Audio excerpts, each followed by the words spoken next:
يا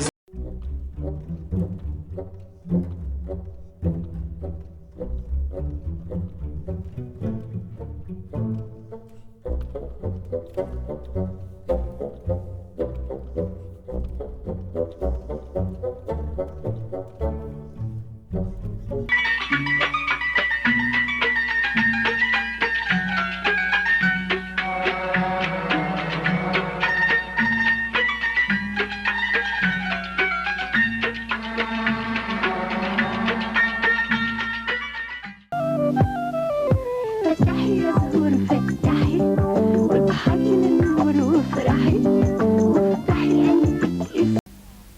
أصدقائي وصديقاتي، أهلا بكم معنا مع تاني زهرة من أجمل الزهور. عمو فؤاد عمو فؤاد عمو فؤاد ويا الأجداد. عمو فؤاد عمو فؤاد عمو فؤاد ويا الأجداد. راح يقابلهم واحد واحد ويدردش مع 30 واحد. يحكي حكاية مصر الغالية ويفكرنا بالأمجاد ويفكرنا بالأمجاد. بوجي وطمطم في رمضان.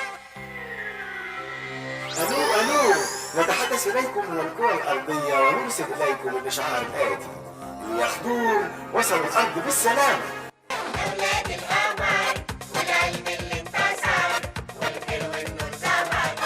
الخير والنور ظهر. احنا ولاد القمر والعين اللي انتصر والخير والنور ظهر.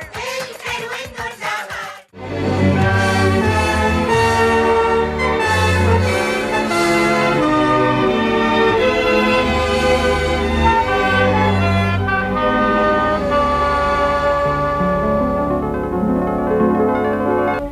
شهري كلم شهري علم شهري سلم شه لما وصلنا لأجمل شه.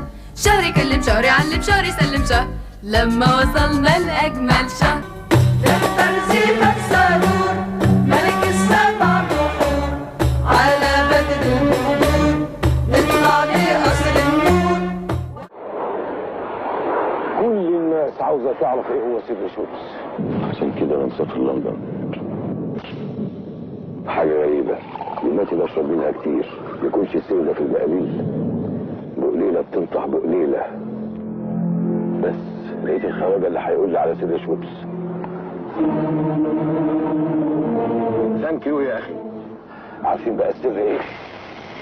شوية الخواجة ايه قال لي على سر شمس وعايز اكتم عليه، بس انا هموت عاوز افضفض، بس خد لي شفطة الاول. يا سلام، يوسف افندي اصيل ومطرح ما يسري يمري. السر هو ان الشمس شوية هواي كده يا وليه، هواي.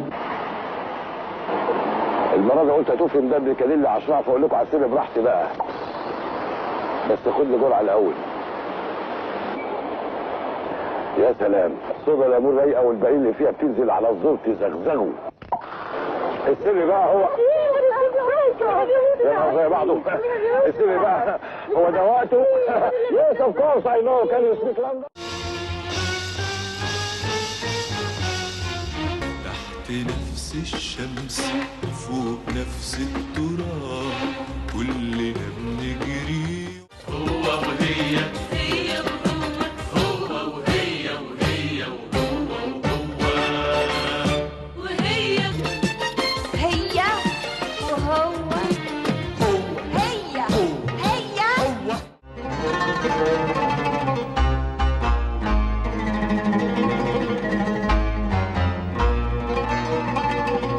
ليلة طيري كل ليلة ولملمينا يا أصيلة حلي.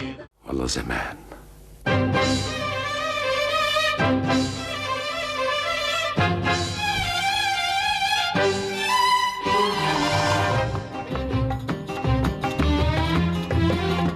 يسعد مساك، اهلا وسهلا. خير يا حاج؟ كل خير إن شاء الله. ها طمني، عملت ايه؟ احسن الرياسي ثلاجة كريازي في 8 آدم و12 كمان الوان كريازي. ايه كريازي 4 ألوان، انما ايه ألوانها أجمل تتجرحش رخيصة كمان. يا كريازي بالتدوير الذاتي.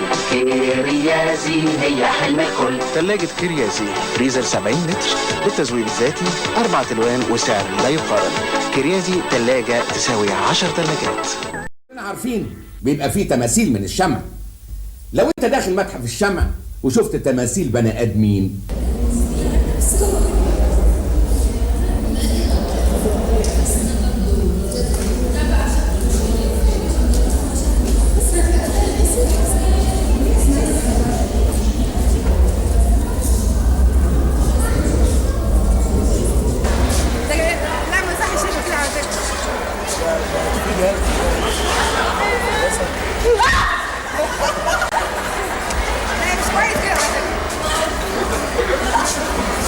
اسمع على قطعك بقى بتاعت سيدي يا راجل.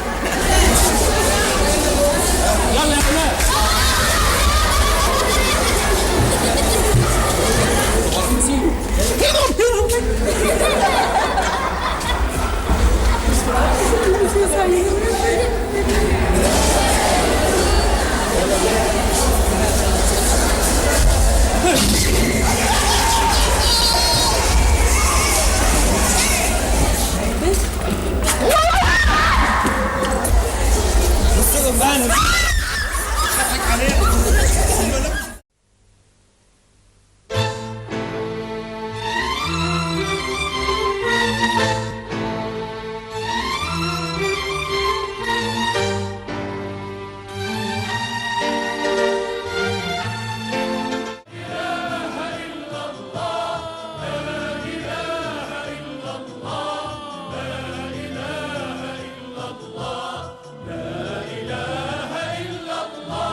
أبنائي وبناتي، السلام عليكم ورحمة الله وبركاته. أهلا وسهلا بكم مع برنامجكم نادي العلم والإيمان، ومرحبا بأصدقاء البرنامج.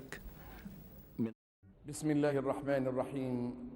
الحمد لله والصلاة والسلام على سيدنا رسول الله وعلى آله وصحبه ومن تبع هداه.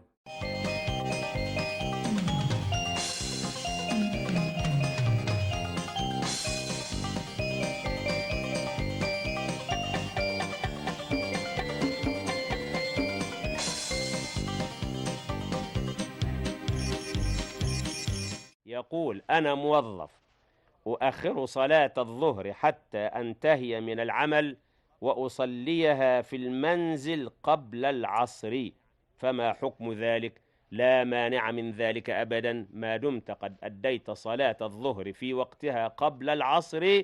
صلاتك صحيحة إن شاء الله، ولكن يسن لك إذا كنت غير مشغول، يسن لك أن تعجل بالصلاة في أول وقتها حتى لا تنساها وحتى لا يخرج وقتها.